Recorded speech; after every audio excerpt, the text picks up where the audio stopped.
सोचो अगर एक दिन तुम उठो और पता चले कि तुम्हारी पूरी जिंदगी झूठ थी, ना तुम्हारी मेमोरीज असली, ना तुम्हारी दुनिया। एक मिस्टीरियस शिप, लापता लोग और एक ऐसा राज जो इंसानी दिमाग को हिला देता है। और जब सच सामने आता है तो पता चलता है कि ये सब सिर्फ एक नकली दुनिया थी। लेकिन असली सवाल ये है, अगर ये रियलिटी नहीं थी तो फिर असली रियलिटी क्या है? अगर वीडियो पसंद आई हो तो लाइक करें, शेयर करें और खून फ्लिक्स को सब्सक्राइब करना बिल्कुल मत भूलना।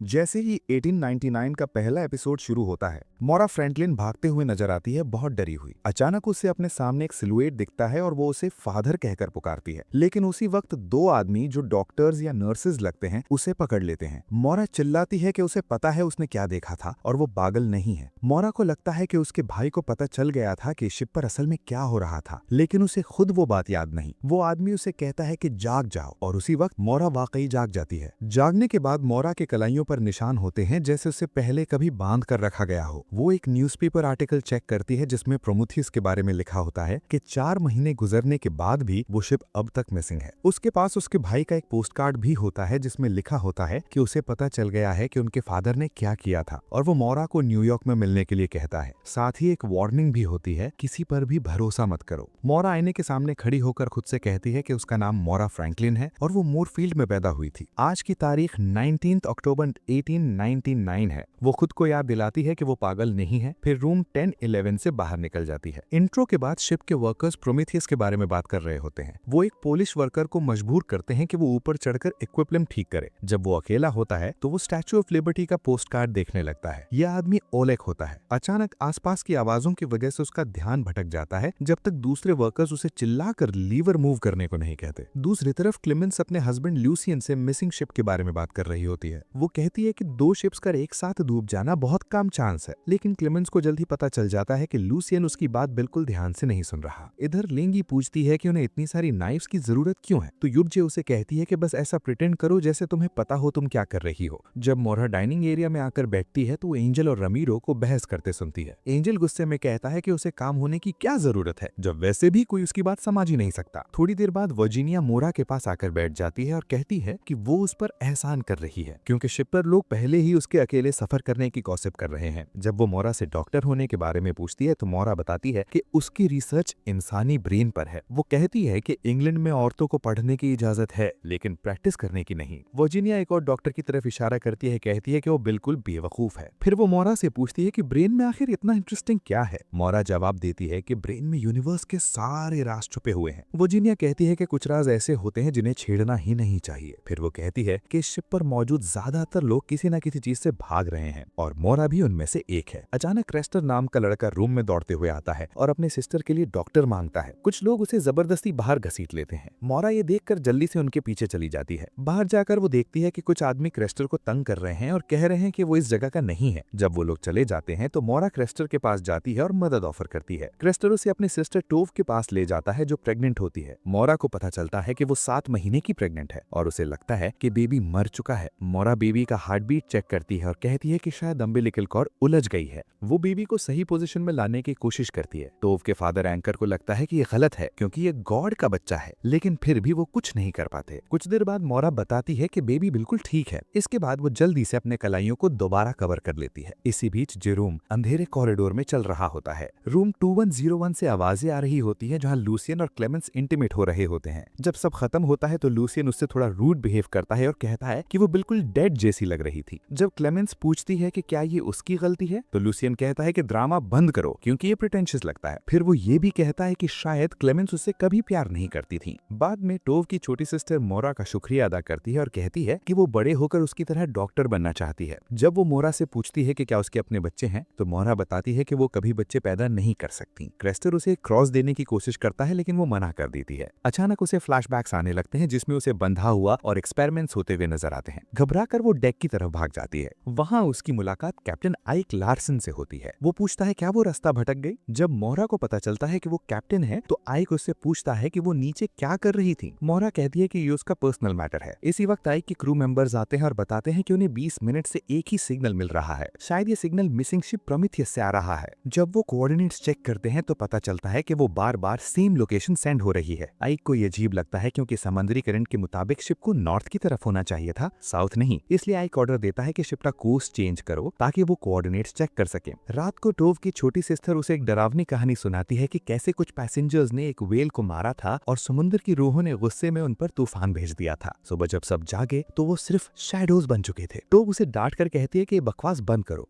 मोरा के एनवेलप पे लिखा होता है what is lost will be found. वो कैप्टन के केबिन में जाकर उससे पूछती है कि प्रोमेथियस के सिग्नल के बारे में। आइक कहता है कि अगर पैसेंजर्स ने खाना राशन कर लिया हो तो शायद कुछ लोग अभी भी जिंदा हो सकते हैं। बाद में जब आइक डाइनिंग हॉल में सब पैसेंजर्स को बताता है कि वो मिसिंग शिप को चेक करने जा रहे हैं तो एंजल इस बात पर नाराज हो जाता है। वो कहता है कि उन्होंने पैसे दिए हैं ताकि 7 दिन में न्यूयॉर्क पहुंच सके बिना किसी डिटूर के, लेकिन आइक कुछ नहीं कहता और बस वहां से चला जाता है। कुछ देर बाद लुकआउट चिल्लाता है कि आगे एक शिप नजर आ रहा है। ये वाकई प्रोमेथियस ही होता है। आइक फैसला करता है कि वो एक छोटी बोट में कुछ लोगों के साथ उस शिप पर जाएगा। जब वो 3 लोग चूज करता है तो मोरा कहती है कि वो भी साथ जाएगी क्योंकि अगर कोई सर्वाइवर मिला तो डॉक्टर की जरूरत पड़ेगी। जब वो लोग प्रोमेथियस पर पहुंचते हैं तो शिप बिल्कुल अंधेरा और खामोश होता है। कहीं कोई लाइट नहीं जल रही होती। ओलेग को मजबूरन सबसे पहले लैडर चढ़कर ऊपर जाना पड़ता है। सब लोग शिप में सर्वाइवर्स ढूंढने लगते हैं। आइक को देखने को मिलता है कि किसी ने टेलीग्राफ डिस्ट्रॉय कर दिया है। मोरा हैरान होती है कि फिर सिग्नल कैसे भेजा गया। इसी दौरान मोरा एक बीटल का पीछा करते करते कबर्ड तक पहुंचती है जिसका दरवाजा बाहर से बंद होता है। अंदर से जोर जोर की नॉकिंग की आवाज आ रही होती है। आइक तैयार रहता है, अगर कोई खतरा हुआ तो डिफेंड करेगा। जब वो दरवाजा खोलते हैं तो अंदर से एक छोटा लड़का निकलता है और इसी वक्त एक मिस्टीरियस आदमी एक बीटल की मदद से रूम 1013 का लॉक खोलता है और अंदर चला जाता है। और जब मोरा उस लड़के से बात करती है तो वो लड़का उसे एक ब्लैक पिरामिड पकड़ा देता है।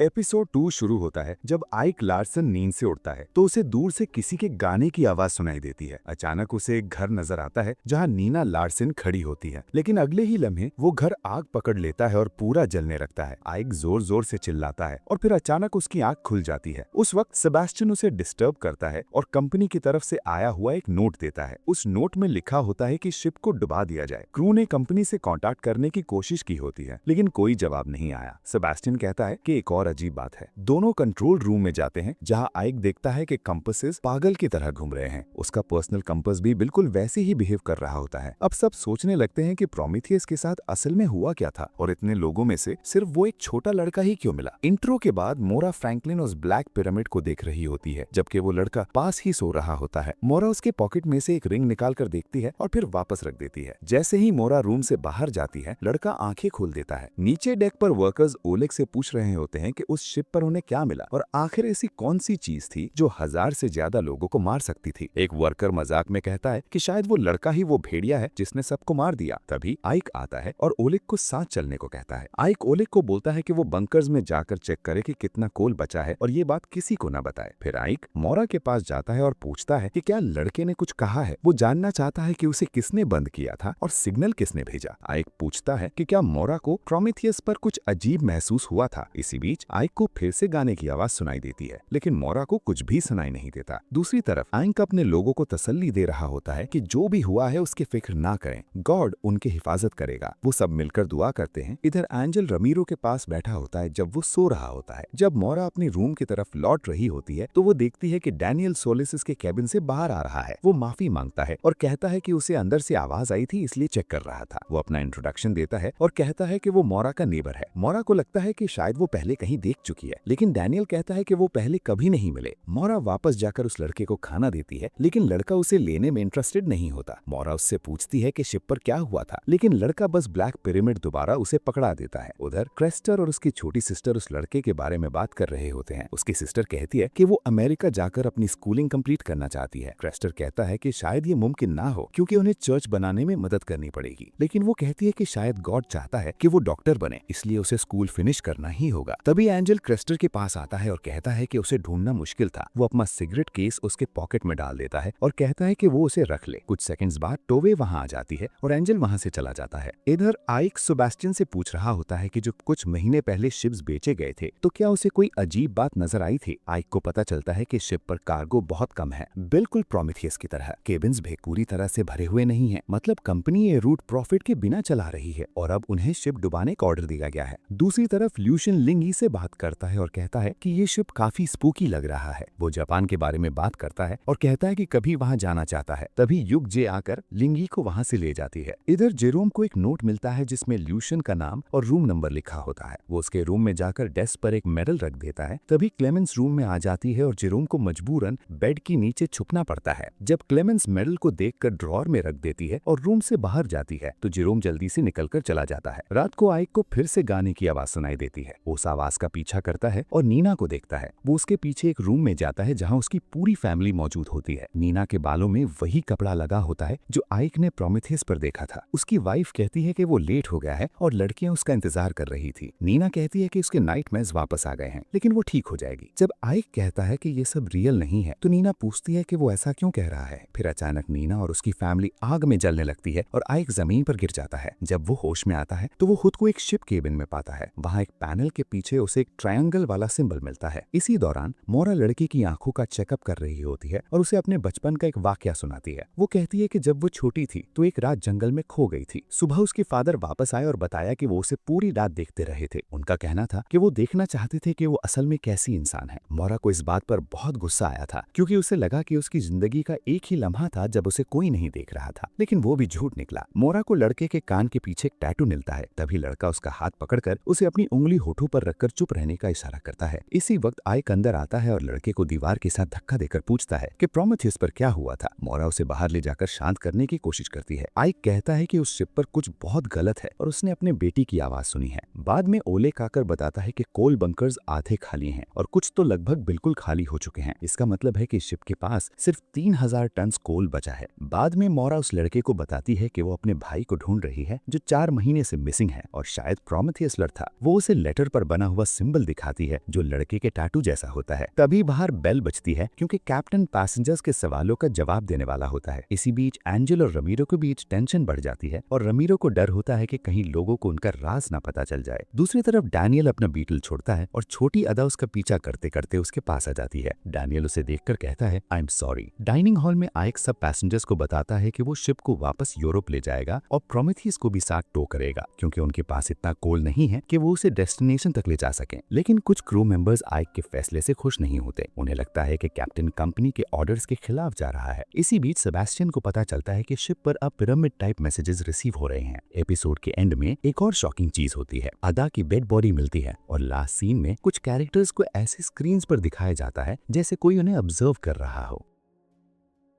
एपिसोड 3 शुरू होता है एक संदूक जिसमें लिंगी बंद होती है पानी के अंदर धीरे धीरे और गहरा डूबता जा रहा होता है। कोई उसे कहता है जाग जाओ और उसी लम्हे वो जाग जाती है। कपड़े पहनकर वो डाइनिंग रूम जाती है और वर्जीनिया विल्सन और युंग के पास जाकर खड़ी हो जाती है। वर्जीनिया उसे बताती है कि वो उसकी माँ के साथ शिप के वापस मुड़ने की बदनसीबी वाली सिचुएशन पर बात कर रही थी। उसका कहना है कि जैसे जैसे सिचुएशन बदलती है इंसान को खुद को एडजस्ट करना पड़ता है। फिर वो लिंक से कहती है कि ब्रेकफास्ट के बाद उसके रूम में आए। इंट्रो के बाद क्रेस्टर अपने केबिन से बाहर निकलने की कोशिश करता है लेकिन गेट पर पैडलॉक लगा होता है। वो अदा को पुकारते हुए चिल्लाने लगता है। डॉक्टर रेजिनाल्ड मरे अदा की बॉडी चेक करता है और मोरा और आइक को बताता है कि ये नेचुरल डेथ लग रही है। वो कहता है शायद स्ट्रोक या हार्ट अटैक हुआ हो। मोरा को याद आता है कि वो पहले 3rd क्लास में अदा से मिली थी। वो बिल्कुल हेल्दी लग रही थी और उसे कोई प्रॉब्लम नहीं थी। रेजिनाल्ड कहता है इसीलिए उसे लगता है कि औरतों का मेडिसिन में होना गलती है। उसके मुताबिक ये नेचुरल सिलेक्शन है और गॉड का तरीका है बुरी नस्लों को साफ करने का। डॉक्टर के जाने के बाद मोरा आइक को बताती है कि अदा की एक प्रेग्नेंट सिस्टर 3rd क्लास में है। दोनों सोचने लगते हैं कि क्या फैमिली को पहले बता देना चाहिए या नहीं। तभी उन्हें पता चलता है कि किसी ने शिप की स्पीड कम करने का ऑर्डर दिया है। आइक डेक पर जाता है और पता चलता है कि 1 सेकंड पहले तक सब क्लियर था लेकिन अब हर तरफ फॉग है। फॉग और कॉम्पस की प्रॉब्लम की वजह से अब नेविगेशन मुमकिन नहीं। कैप्टन ऑर्डर देता है कि जब तक फॉग क्लियर ना हो शिप वहीं रुककर खड़ी रहे। आइक मोरा को साथ ले जाता है क्योंकि वो उसे कुछ दिखाना चाहता है। इस बीच फ्रांस दूसरों से कहता है कि ये भी आइक की बाकी गलत डिसीजंस की तरह एक और गलती है। आइक मोरा को एक रिबन दिखाता है जो इसकी बेटी की थी। वो कहता है कि ये उसे प्रोमेथियस पर मिली थी। मोरा को पता चलता है कि आइक की फैमिली 2 साल पहले आग में मर गई थी लेकिन आइक का कहना है कि उसने कल नीना को देखा था। मोरा कहती है कि इंसानी दिमाग हमेशा रिलायबल नहीं होता। वो समझाती है कि दिमाग कैसे काम करता है और कैसे लोग पागल हो जाते हैं। फिर आइक फ्लोर पर एक हिडन डोर दिखाता है और पूछता है कि क्या वो पागल है। आइक जानता है कि वो वहाँ होना ही नहीं चाहिए, इसलिए उसे शक है कि शिप कंपनी को छुपा रही है। उसका कहना है कि प्रोमेथियस पर जो हुआ वो कैप्टन ने लॉग बुक में जरूर लिखा होगा, इसलिए वो वहाँ वापस जाकर लॉग बुक ढूंढना चाहता है। मौरा भी उसके साथ जाने वाली है। उधर एंकर दूसरों की कंप्लेंट सुन रहा होता है जो शिप के वापस मुड़ने पर नाराज हैं। टोवे अपनी माँ एबन और एंकर के पास आती है और बताती है कि उसे अदा नहीं मिल रही। एबन दुआ करना चाहती है लेकिन टोवे अदा को ढूंढते रहना चाहती है। प्राइवेट रूम में वर्जीनिया लिंक को कपड़े उतारने पर मजबूर करती है, फिर उसे बेड पर लेटे हुए कहती है कि वो चेक करेगी कि वो साफ है या नहीं। वर्जीनिया कहती है कि अब जब शिप रुक गया है तो लोग दूसरी प्लेजर्स ढूंढना शुरू कर देंगे। वो चेक करती है और शक करती है कि लिंग अभी भी वर्जिन है। वर्जीनिया को ये अजीब लगता है क्योंकि लिंग उसके बेस्ट गर्ल्स में से एक होनी चाहिए थी। लिंग जल्दी से कपड़े पहनने लगती है लेकिन वर्जीनिया उसे रोक कर कहती है कि उसे धोखा पसंद नहीं लेकिन सरप्राइजेस पसंद है। वर्जीनिया कहती है कि लिंग रेयर बर्ड है और रेयरिटी की वैल्यू होती है। जाते हुए वर्जीनिया कहती है रात 8 बजे रेडी रहना। फ्रांस आयक से कहता है कि लोग जवाब चाहते हैं और ये भी पूछ रहे हैं कि लड़का क्यों नहीं बोलता। सेबेस्टियन कहता है कि प्रोमेथियस को छोड़कर केरेबॉस को वापस कोर्स पर लाना चाहिए। जब आयक और मोरा बोट में बैठकर प्रोमेथियस की तरफ जाते हैं, आयक फ्रांस को बोट पानी में उतारने का ऑर्डर देता है। उनके जाने के बाद फ्रांस सेबेस्टियन से कहता है कि कैप्टन शराबी और बर्बाद हो चुका है, इसलिए अब उन्हें कुछ करना चाहिए। सेबेस्टियन पास की मशीन पर कोड एंटर करता है और वो मशीन एक्टिवेट हो जाती है। इधर लड़का ब्लैक पिरामिड पकड़कर बेड के नीचे छुप जाता है। जब आयक और मोरा प्रोमेथियस के पास पहुंचते हैं, आयक बताता है कि उसने मोरा को इन्फर्मरी में इसलिए रखा था क्योंकि वो दूसरी ओपिनियन चाहता था। उसे लगता है कि मोरा रेजिनाल्ड की तरह इमोशंस से इन्फ्लुएंस नहीं होती। बातों ही बातों में मोरा बताती है कि 2 साल पहले उसका मिसकैरेज हो गया था और कॉम्प्लिकेशंस की वजह से वो अब कभी बच्चे पैदा नहीं कर सकती। जब आयक पूछता है कि वो घर वापस जाने से क्यों डर रही है, मोरा कहती है कि उसने सब कुछ खो दिया। लिंग युंग से कहती है कि वर्जीनिया को पता चल गया है कि वो झूठ बोल रही हैं। युंग कहती है कि उसने लिंग के लिए बेटर लाइफ चाहिए थी, लेकिन लिंग कहती है कि उसने उसे एक बॉक्स में बंद कर दिया। जब भी आदमी आते थे उसे छुपना पड़ता था। युंग कहती है कम से कम उसे अपना जिस्म नहीं बेचना पड़ा। लिंग कहती है उसके लिए ये कोई बड़ी बात नहीं क्योंकि उसने युंग को ये करते हुए देखा है। युंग वार्न करती है कि अब वापस मुड़ना मुमकिन नहीं। लिंग गुस्से भी डेक पर भाग जाती है और एक बॉक्स में छुप जाती है। उसे आवाज सुनाई देती है, तुमने उसे मार दिया। फ्लैशबैक में छोटी लिंग अपनी माँ से बात कर रही होती है कि उसने एक औरत की ड्रिंक में कुछ डाल दिया था ताकि वो सो जाए। अब बहुत देर हो चुकी है। युंग कहती है कि अब उन्हें उसकी बॉडी पानी में फेंकनी पड़ेगी। लिंग इमेजिन करती है कि वो खुद उस बॉक्स में बंद है जिसे पानी में फेंक दिया गया। तभी ओलेक उसे बॉक्स में ढूंढ लेता है। वो अपना कोट लिंग को देता है और अपना नाम बताता है। जब उसकी माँ उसे पुकारती है, ओलेक कहता है कि वो उसे और अच्छी हायरिंग प्लेस पर ले जा सकता है। उधर टोवे को पता चलता है कि अदा की बॉडी मिल गई है। वो पूछती है किसने ये किया, लेकिन फ्रांस कहता है डॉक्टर को भी समझ नहीं आया क्या हुआ। टोवे अदा की बॉडी को उठाकर शिप में ले जाती है। इस बीच एंजल क्रेस्टर से बात करता है और कहता है कि अगर वो ऐसे बिहेव करता रहा तो वो सोचेगा कि क्रेस्टर उसे पसंद नहीं करता। एंजल कहता है कि सब लोग मास्क पहनते हैं और अपनी असली आइडेंटिटी छुपाते हैं। एंजल कहता है उसे पूरी जिंदगी अपनी आइडेंटिटी छुपानी पड़ी। फिर वो क्रेस्टर को टच करता है, क्रेस्टर भी वैसा ही करता है। इधर आइक और मोहरा प्रोमेथियस पर हिडन शाफ्ट देखते हैं। आइक बताता है कि 3 जर्मन शिप्स कुछ महीने पहले एक ब्रिटिश इन्वेस्टर हेनरी सिंगलटन को बेचे गए थे। फिर शिप्स ड्राई डॉक में 3 महीने रहे जहां नयो कम्युनिकेशन सिस्टम इंस्टॉल हुआ। ट्रायंगल शिप कंपनी का सिंबल है। इस बीच लिंग को फॉग टच करते ही फ्लैशबैक आता है जहां मे में उसे वो आउटफिट दिखाती है जो वो अब पहनती है। मे बताती है कि उसे जापान सिखाया जाएगा और डांस लेसन्स मिलेंगे जब तक वो अमेरिका जाने वाली शिप का वेट करेगी। मे बाद में बताती है कि उसने वो ड्रिंक पी ली जो लिंग ने दिया था। लिंग कहती है ये एक्सीडेंट था, उसने सिर्फ चाहा था कि मे सो जाए और वो उसकी जगह लेकर इंग्लैंड चली जाए। रियलिटी में वापस आकर लिंग ओलेक को बताती है कि उसने कुछ बहुत बुरा किया है और कहती है उन्हें सपने देखने की इजाजत नहीं होती। बाद में क्रेस्टर को अदा की डेथ का पता चलता है और वो विंडो तोड़ने की कोशिश करता है क्योंकि उसका कहना है कि विंडो खुले बिना उसकी सोल बाहर नहीं जा सकती। फ्रांस को और 3 डेड बॉडीज मिलती हैं जिनकी बॉडी पर न खून है न चोट। वो समझता है कि कोई यहाँ भी लोगों को वैसे ही मार रहा है जैसे प्रोमेथियस पर हुआ था। इसी वजह से फ्रांस लोगों को गन्स देता है और म्यूटिनी स्टार्ट कर देता है ताकि शिप को वापस अमेरिका की तरफ मोड़ दिया जाए। जब रमीरो कैप्टन को वार्न करने जाता है, टोवी भी वहां आ जाती है। वो कहती है कि शिप को वापस मोड़ दिया जाएगा। इसी वक्त डैनियल एक डिवाइस एक्टिवेट करता है और शिप और फॉग दोनों गायब जैसे हो जाते हैं।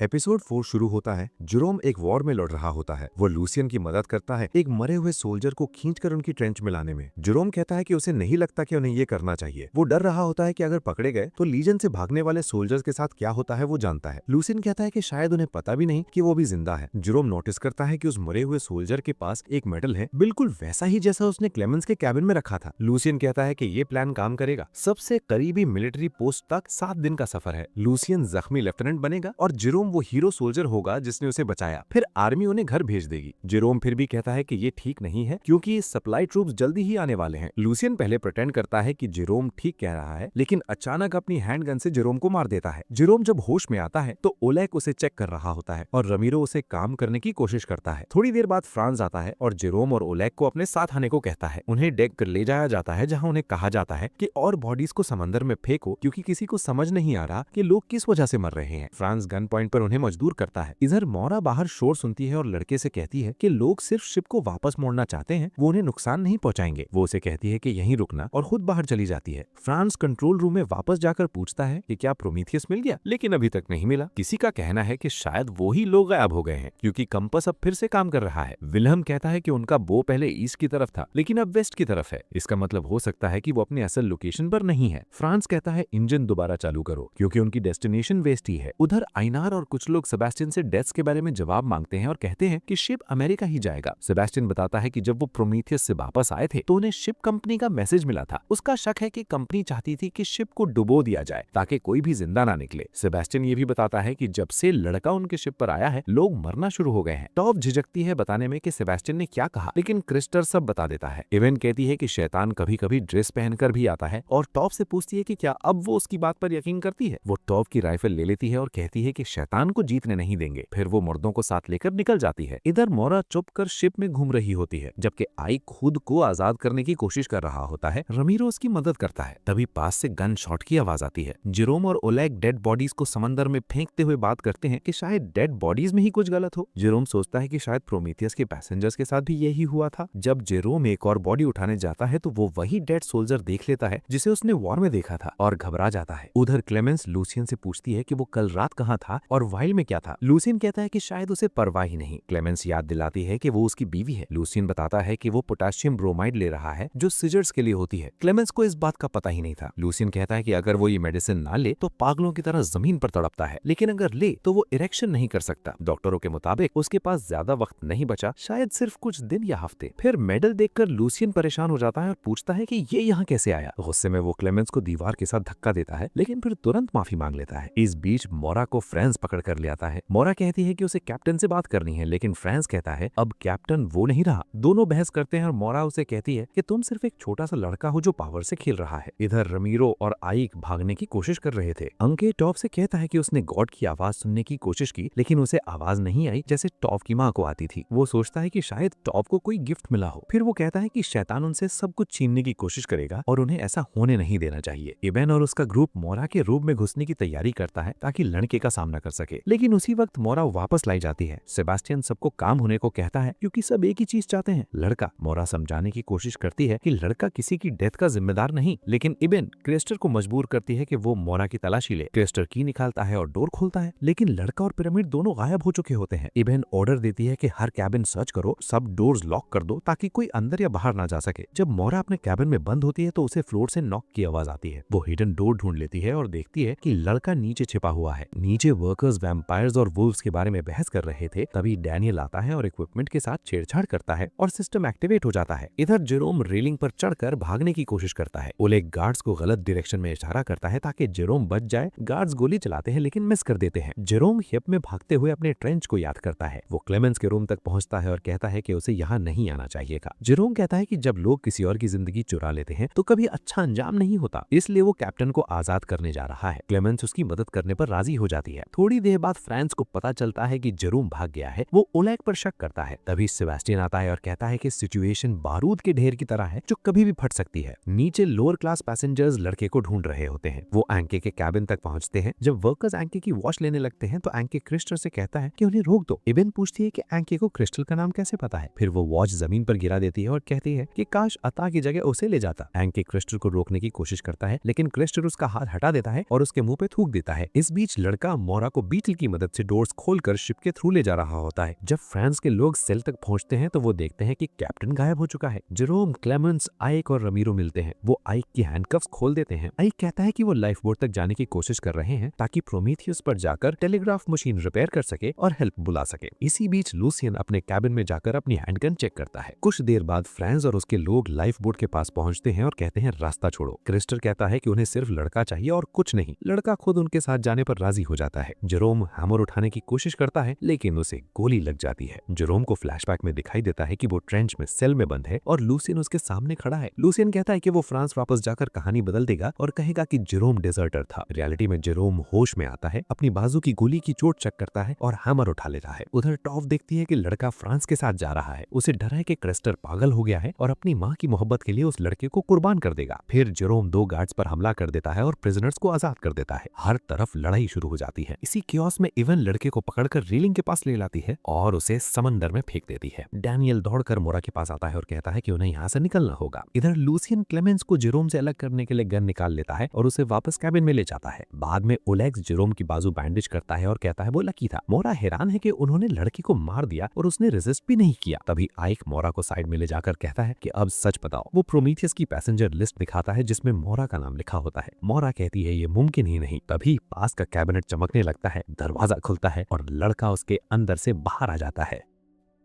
एपिसोड की शुरुआत में मोरा उठती है और अपने सामने एक पहाड़ी पर बनी कब्र देखती है। अचानक हॉस्पिटल स्टाफ उसे घसीट कर ले जाता है जब वो चिल्लाती है कि वो पागल नहीं है। मोरा अपने भाई के बारे में पूछने लगती है जो प्रोमीथियस पर था। उसने पता लगा लिया था कि इस शिप पर क्या हो रहा है। मोरा को रूम 1011 में कुर्सी से बांध दिया जाता है और ड्रग्स इंजेक्ट की जाती हैं। मोरा खुद से कहती है जाग जाओ। जब वो जागती है तो डैनियल सोलिस उसके पास खड़ा होता है। वो कहता है कि मोरा सो गई थी और उन्होंने लड़के को कैबिनेट में बंद कर दिया है। मोरा उसे आजाद करना चाहती है लेकिन आइक कहता है कि शायद ऐसा नहीं करना चाहिए क्योंकि लड़का रेलिंग से फेंका गया था और फिर भी वापस आ गया। आइक पूछता है कि प्रोमीथियस की पैसेंजर लिस्ट में मोरा का नाम क्यों है। इंट्रो के बाद फ्रांस अपने लोगों को बताता है कि अभी भी कंट्रोल उनके पास है क्योंकि वो स्टीयरिंग को ब्लॉक कर सकते हैं। अगर वो मशीन रूम को होल्ड कर लें तो शिप अमेरिका की तरफ ही चलता रहेगा। कोई पूछता है कि अमेरिका पहुंचकर क्या होगा क्योंकि म्यूटिनी की सजा मौत होती है। तब इबन खड़ी होकर कहती है कि इंसाफ हमेशा जिंदा बचने वालों के साथ होता है और रोशनी हमेशा जीतती है। इबन कहती है कि वो कभी सरेंडर नहीं करेंगे चाहे और कुर्बानियां ही क्यों न देनी पड़े। टोवे जाकर क्रेस्टर के पास बैठती है और अदा के बारे में बात करती है जो हमेशा उन सबसे अलग थी। टोवे कहती है कि उसे उम्मीद है क्रेस्टर जानता है कि उनकी माँ बीमार है और जो वो कहती है वो सच नहीं। टोवे पूछती है क्या क्रेस्टर को लगता है कि ये सब गॉड की मर्जी है जबकि उसने उस लड़के को मारने में उसकी मदद की थी। क्रेस्टर उसे याद दिलाता है कि टोवे भी पहले किसी को मार चुकी है। टोवे कहती है वो अलग बात थी। फिर वो कहती है कि क्रेस्टर ने कहा था कि अमेरिका पहुंचते ही वो सबको छोड़ देंगे। टोवे गन उठा लेती है और कहती है कि अब वो काम करेगी जो उसे बहुत पहले कर लेना चाहिए था। उधर क्लेमेंस लूसियन से पूछती है कि क्या वो कभी उससे मोहब्बत करता था। लूसियन कहता है कि क्लेमेंस के लिए सब आसान था क्योंकि उसके पास सब कुछ है। क्लेमेंस को पता ही नहीं कि दूसरे लोगों को उसकी जगह तक पहुंचने के लिए कितनी मेहनत करनी पड़ती है। क्लेमेंस शक करती है कि लूसियन ने लेफ्टिनेंट होने और फैमिली के लैंड ओनर होने के बारे में झूठ बोला था। लूसियन कहता है कि हर सुबह वो उठकर ये विश करता है कि वो क्लेमेंस से प्यार ना करता हो क्योंकि वो हमेशा उसे वो चीज याद दिलाती है जो उसके पास कभी नहीं होगी। ओलेग कैप्टन से पूछता है कि अब क्या करना चाहिए। तब टोवे रूम में आती है और कहती है गोली मत चलाना क्योंकि वो अपनी माँ को रोकने में मदद करना चाहती है। तभी कैबिनेट के अंदर बंद लड़का जोर जोर से नॉक करना शुरू कर देता है। जब मोरा कैबिनेट के पास आती है एक आदमी उस पर गोली चला देता है। डैनियल उसके सामने कूदता है और वक्त अचानक रुक जाता है। मोरा हवा में रुकी हुई गोली को पकड़कर निकाल लेती है। फिर नॉक की आवाज दोबारा आती है। जब मोरा कैबिनेट खोलकर लड़के को बाहर निकालती है वो उससे पूछती है क्या ये सब उसने किया है और क्या ये पिरामिड की वजह से हुआ है। वो उससे जवाब लेने की कोशिश करती है। लड़का मोरा का हाथ पकड़कर उसे ले जाता है। जैसे ही वो रूम से बाहर निकलते हैं बाकी सबके लिए वक्त दोबारा चलने लगता है और सब समझने की कोशिश करते हैं कि अभी क्या हुआ। तभी शिप पर एक सायरन बजना शुरू हो जाता है। मोरा जब लड़के के साथ चल रही होती है पैसेंजर्स अपने कैबिन्स के डोर्स खोलकर हॉलवे में निकल आते हैं। एंजल पूछता है क्या हो रहा है लेकिन कोई जवाब नहीं देता। रमीरो कहता है शायद सब मरने वाले हैं। तब आइक डैनियल से पूछता है कि कल रात उसने मोरा से क्या बात की थी। डैनियल कहता है इसका इससे कोई लेना देना नहीं, वो सिर्फ मदद ऑफर कर रहा था। टोवे दोनों को अलग करती है और आइक से पूछती है अब क्या करना है। आइक कहता है कि कल से फर्नेसेस फुल स्पीड पर चल रही हैं। अगर ऐसा ही चलता रहा तो 2 दिन में कोल खत्म हो जाएगा और वो समंदर में खो जाएंगे, इसलिए कोल राशन करना होगा जब तक लैंड नहीं मिलता। डैनियल भी अग्री करता है और कहता है कि शिप का कंट्रोल वापस लेना होगा। तभी सायरन बंद हो जाता है और एक टिकिंग साउंड शुरू हो जाती है। कुछ लोग अपनी गन्स गिराकर एक लाइन में चलना शुरू कर देते हैं। युग जे हॉलवे में आकर उस लाइन में शामिल हो जाती है। लिन ये रूम में आती है और देखती है कि उसकी माँ गायब है। इबन फ्रांस से पूछती है ये आवाज क्या है। तब एंकर देखता है कि क्रेस्टर स्टेयर्स चढ़ रहा है और उसका पीछा करता है। एक वर्कर लैंडन को चेक करता है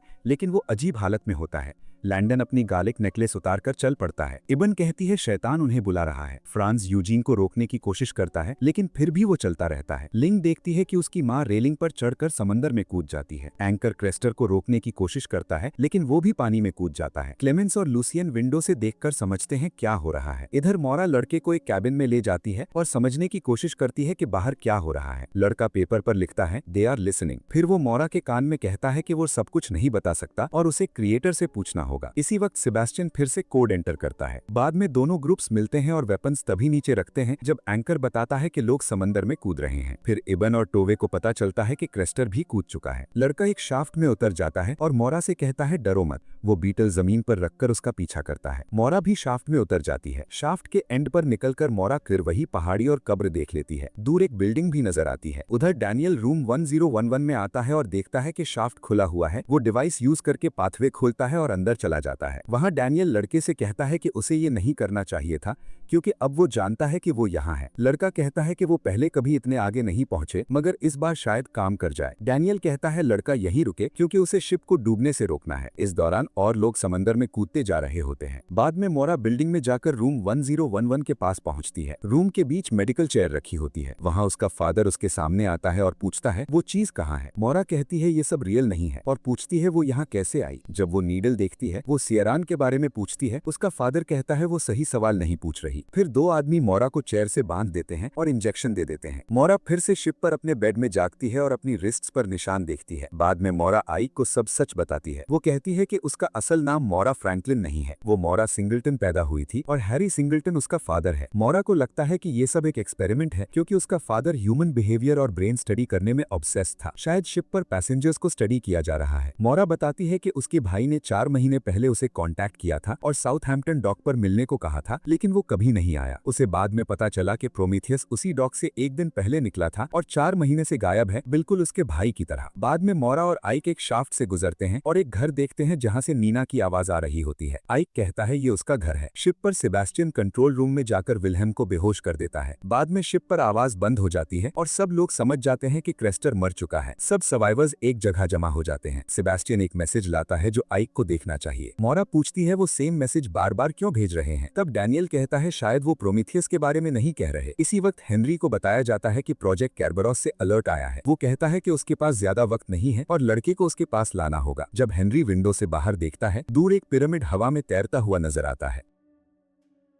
एपिसोड 6 की शुरुआत में टोवे जंगल में भाग रही होती है और एडा को पुकार रही होती है। जब वो उसे मिल जाती है तो टोवे कहती है कि उन्हें घर वापस जाना चाहिए। एडा मजाक में एक दरख्त के पीछे छुप जाती है और टोवे को कहती है कि आकर उसे ढूंढे। जैसे ही टोवे दरख्त के पास पहुंचती है एक आदमी शॉटगन लेकर बाहर निकल आता है। अचानक टोवे शिप पर जाग जाती है जहाँ सेबेस्टियन कंपनी से कॉन्टैक्ट करने की कोशिश कर रहा होता है। टोवे उठकर मौरा पर हमला कर देती है और पूछती है कि लड़का कहाँ है। टोवे समझती है कि सब लोगों की मौत का जिम्मेदार वही लड़का है। डैनियल उन्हें याद दिलाता है कि अगर इंजन दोबारा स्टार्ट नहीं हुआ तो सब लोग यहीं मर जाएंगे। एक भी इस बात से अग्री करता है और कहता है कि उन्हें किसी लैंड को ढूंढना होगा। वो सबको अलग अलग होकर सर्च करने को कहता है, जबकि ओलेक और फ्रांस को इंजन रूम भेजता है ताकि इंजन्स दोबारा चालू कर सकें। एक कहता है अगर उन्हें जिंदा रहना है तो एक दूसरे पर भरोसा करना होगा। सडनली पावर सर्ज होता है और नीचे इक्विपमेंट के साथ कुछ गलत हो जाता है। मौरा एक को रोककर पूछती है कि उसने सबको उसके फादर के बारे में क्यों नहीं बताया। एक पूछता है कि मौरा ने क्यों नहीं बताया कि वो शायद प्रोमीथियस की कैप्टन भी थी। मौरा उसका शुक्रिया अदा करती है कि उसने उसे पागल नहीं समझा। फिर कहती है अब उन्हें चलना चाहिए। क्लेमेंस और टोवे सर्वाइवर्स को ढूंढ रहे होते हैं। टोवे को लगता है पीछे कोई आवाज आई है। जब वो अपनी माँ से पूछती है तो आइबन कहती है कि क्या अब तुम मुझे मानती हो क्योंकि तुम चोजन हो। टोवे उसे बस करने को कहती है। उधर वर्जीनिया सजेस्ट करती है कि सब अलग अलग होकर सर्च करें। लूसियन ओलेक, लिंग और जेरोम के साथ चला जाता है। रास्ते में उन्हें सीलिंग से लटकती हुई एक अजीब सी ब्लैक चीज नजर आती है। एंजल घबरा जाता है और पूछता है ये सब क्या हो रहा है। लूसियन उसे टच करने लगता है लेकिन डैनियल उसे रोक देता है और कहता है कि उन्हें नहीं पता ये क्या है या क्या कर सकता है। फ्रांस कहता है वो बस इस शिप से निकलना चाहता है। मोरा एक को बताती है कि लड़का उसे एक शाफ्ट के थ्रू नीचे ले गया था, फिर गायब हो गया। जब एक पूछता है कि क्या ये सब सिर्फ एक ड्रीम है, तो मोरा कहती है शायद ये भी सवाल है कि किसका ड्रीम है। जब वो शाफ्ट से बाहर निकलते हैं, मोरा कहती है कि ये जगह उस जगह जैसी लगती है जहां वो पली बढ़ी थी, लेकिन फिर भी कुछ अलग सा लग रहा है। वो बताती है कि दूर जो बिल्डिंग है वो उसके फादर की है। उधर क्लेमेंस और टोवे को लगता है वो अपना वक्त जाया कर रहे हैं क्योंकि यहाँ कोई नहीं है। टोवे को बेबी की वजह से बेड पर लेटना पड़ता है। क्लेमेंस बताती है कि वो बचपन में बहुत बच्चे चाहती थी, लेकिन जब उसकी सिस्टर के 2 बच्चे हुए तो उसे समझ आया कि बच्चे कितने अनोइंग हो सकते हैं। उधर ओलेग सबको कहता है कि दोनों साइड्स पर फायर जलानी होगी। वो लिंग ही को नीचे छोड़कर कोल लेने चढ़ जाता है, लेकिन लिंग उसके पीछे चली जाती है क्योंकि वो नीचे अकेली नहीं रहना चाहती। लिंग लीवर ठीक करने में ओलेग की मदद करती है, जो अक्सर फंस जाता है। जब वो लीवर चला लेते हैं तो दोनों जमीन पर गिर जाते हैं। लिंग को ओलेग का पोस्ट कार्ड मिलता है। जब वो पूछती है क्या ये किसी लड़की का है, तो ओलेग बताता है ये उसके भाई का है जो अमेरिका में रहता है। वो कहता है ये एक लंबी कहानी है। लिंग कहती है कि ओलेग बाकी मर्दों से बहुत अलग है। फिर दोनों किस कर लेते हैं। लिंग माफी मांगती है, लेकिन ओलेग फिर उसे किस करता है। उधर डैनियल रूम 1011 में ओपन शाफ्ट देख लेता है। वो अंदर चला जाता है और दूसरी तरफ मेंटल हॉस्पिटल देखकर हैरान रह जाता है। मोरा डैनियल को बताती है कि ये मेंटल हॉस्पिटल है जो उसके फादर ने उसकी माँ के लिए बनाया था। उसकी माँ हर बच्चे के पैदा होने के बाद धीरे धीरे सब कुछ भूलती चली गई। पहले चीजें भूलती थी, फिर अपने बच्चों के नाम, और आखिर में उन्हें भी भूल गई। उसके फादर इससे नफरत करने लगे और चाहते थे कि वो ठीक हो जाए, इसीलिए उन्होंने हॉस्पिटल बनाया ताकि ह्यूमन ब्रेन को समझ सकें और उसे ठीक करना सीख सकें। जब वो रूम के अंदर जाते हैं, मोरा मेडिकल चेयर देखकर कहती है कि उसे याद नहीं कि यहाँ क्या हुआ था। जब एक विंडो खोलता है तो उसे शिप का हल नजर आता है। मोरा भी वॉल्स के पीछे वही चीज देखती है। उधर वर्जीनिया एक ब्लैक सब्सटेंस नोटिस करती है जो वॉल से बाहर आ रहा होता है। जब वो उसे टच करती है तो वो उसकी फिंगर को चुभ जाता है और काला मटेरियल उसकी उंगली पर फैलना शुरू हो जाता है। इस दौरान टोवे को लगता है कि उसे क्रेस्टर नजर आया है और वो उसका पीछा करते हुए एक डोर के अंदर चली जाती है। लेकिन जब वो बाहर आती है तो अब वो प्रेग्नेंट नहीं होती। वहाँ क्रेस्टर और विलार्ड्स खड़े होते हैं और विलार्ड्स राइफल से क्रेस्टर को एम कर रहा होता है। टोवे गन को धक्का देती है, लेकिन क्रेस्टर फेस पर लग जाता है। अचानक टोवे वापस शिप पर आ जाती है जहाँ क्लेमेंस उसकी फिक्र कर रही होती है। बाद में सेबेस्टियन कबर्ड में जाता है जहाँ लड़का बंद था और अंदर जाते ही कबर्ड ग्लो करने लगता है। मोरा एक को बताती है कि यहाँ पहले एक डोर होता था जो उसके फादर के ऑफिस तक जाता था। वो लड़के की बात भी बताती है कि अगर आंसर्स चाहिए तो क्रिएटर से पूछना होगा। उधर लूसियन जेरोम से कहता है कि उसे माफ कर दे, फिर बताता है कि उसके दिमाग में प्रॉब्लम है और शायद उसके पास सिर्फ कुछ दिन ही बचे हैं, इसीलिए वो अमेरिका जा रहा है ताकि डॉक्टर उसका ऑपरेशन कर सके। आखिर में इंजन्स दोबारा चल पड़ते हैं और पूरे शिप की लाइट्स वापस ऑन हो जाती हैं, लेकिन फिर पता चलता है कि शिप को स्टीयर करने वाला आदमी गायब है। जब वो नेविगेशन बुक्स चेक करते हैं तो सब पेजेस पर सिर्फ एक ही सेंटेंस बार बार लिखा होता है, मे your coffee kick in before reality does. उधर सेबेस्टियन हेनरी को बताता है कि सिचुएशन कंट्रोल से बाहर हो गई थी। हेनरी कहता है 48 आवर्स में ट्रांसफर होने वाला है और लड़के और पिरामिड को ढूंढना जरूरी है क्योंकि इस प्रोजेक्ट की कामयाबी पर बहुत कुछ डिपेंड करता है। हेनरी कहता है लोग असल रियलिटी नहीं देखते, वो सिर्फ वही देखते हैं जो देखना चाहते हैं। बाद में मोरा और एक ब्लैक सब्सटेंस तक पहुंच जाते हैं, लेकिन डैनियल उन्हें रोक देता है और कहता है इसके पास मत जाओ। जब मोरा पूछती है क्या वो उसके फादर के लिए काम करता है, डैनियल पूछता है क्या उसे याद है वो कौन है। डैनियल कहता है उनके पास ज्यादा वक्त नहीं है क्योंकि ये चीज फैल रही है। फिर वो एक को डिस्ट्रैक्ट करके डिवाइस से जंगल भेज देता है। डैनियल मोरा को समझाने की कोशिश करता है कि वो उसका हस्बैंड है और उनकी शादी को 12 साल हो चुके हैं। मोरा इस बात को नहीं मानती। डैनियल उसे कहता है वो उससे मोहब्बत करता है और उसे जागने को कहता है। को रूम 1011 में लॉक कर देती है और बाहर आकर खुद से कहती है कि वो पागल नहीं है। वो अपने फादर को पुकारती है और गोली चला देती है जिससे ग्लास टूट जाता है। फिर वॉल पैनल हटाकर शिप का हल देखती है। उधर हेनरी मॉनिटर्स पर सब कुछ देख रहा होता है। शिप पर बिजली चमकती है और टोवे कहती है कि ये सब रियल नहीं हो सकता। आखिरी सीन में एक वापस शिप पर पहुंचता है, लेकिन शिप तबाह और लुटा हुआ लगता है जैसे वो प्रोमेथियस हो। एक भी कहता है ये रियल नहीं हो सकता।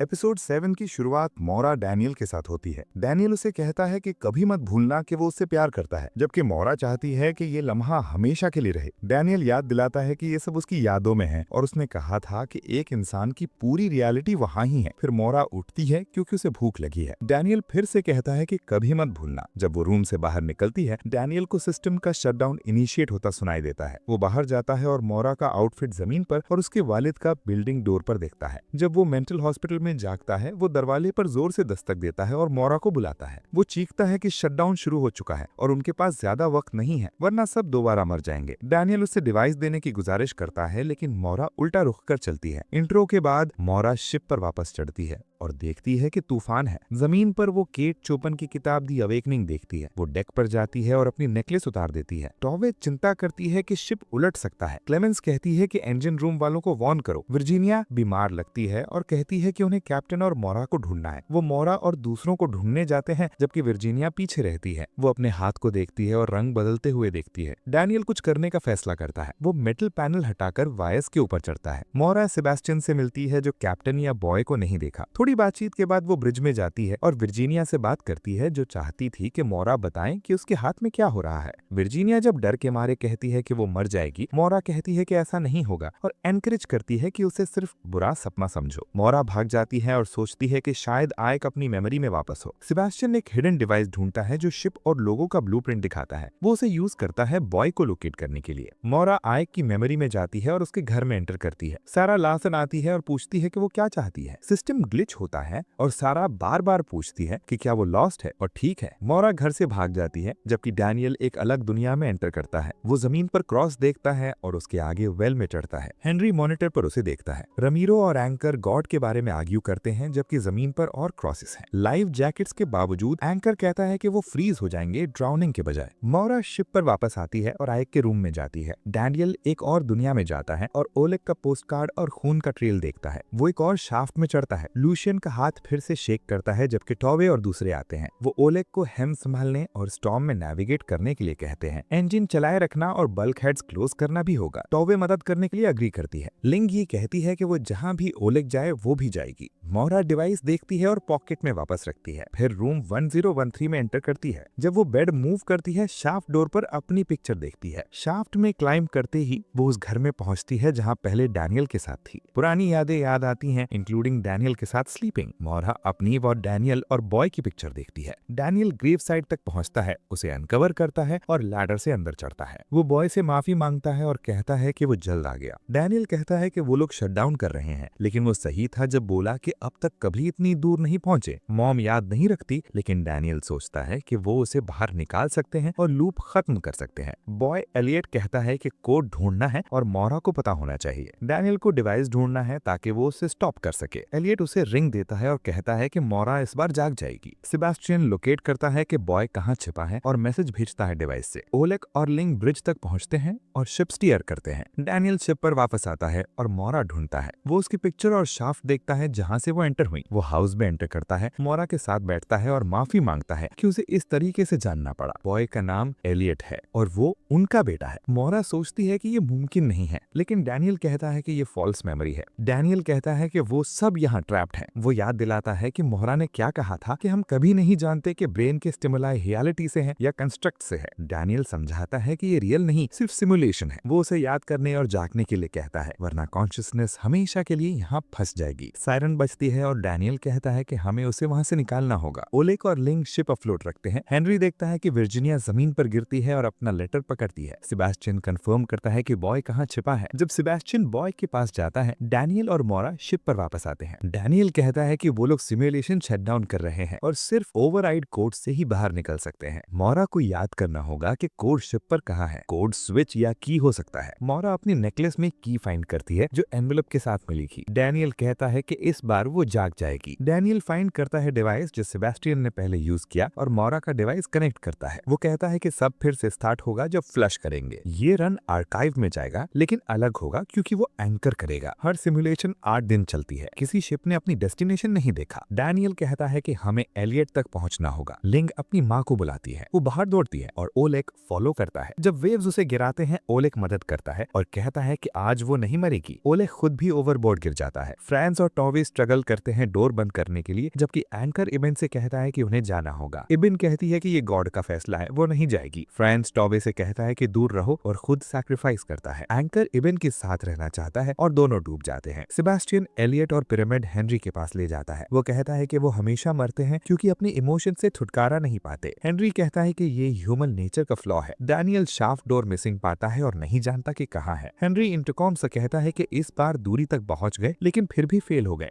रीप्रोग्रामिंग हेल्प नहीं करेगी, सब मरेंगे और नेक्स्ट सिमुलेशन में जाएंगे। हेनरी मोरा को बेटा देने का ऑफर करता है इन एक्सचेंज ऑफ की। डैनियल कहता है कि वो फिक्स करेगा और मोरा को रिंग देता है। हेनरी पिरामिड का टॉप खोलता है और की होल दिखाता है। सेबेस्टियन को कहता है कि कैरबरस आर्काइव में मूव होगा, मोरा की लेकर आएगी और ये फाइनली खत्म होगा। पिरामिड पर वेकअप लिखा है। लिंग अभी भी जिंदा है जब शिप वॉटेक्स में एंटर करता है। एक अकेला ड्रिंक करता है। जब वो बाहर जाता है वो अपने आसपास दूसरे शिप्स देखता है। वो देखता है कि कैरबरस पानी से निकलता है और नियर बाय स्टॉप होता है। सर्वाइविंग पैसेंजर्स वॉकआउट होते हैं और उसे देखते हैं।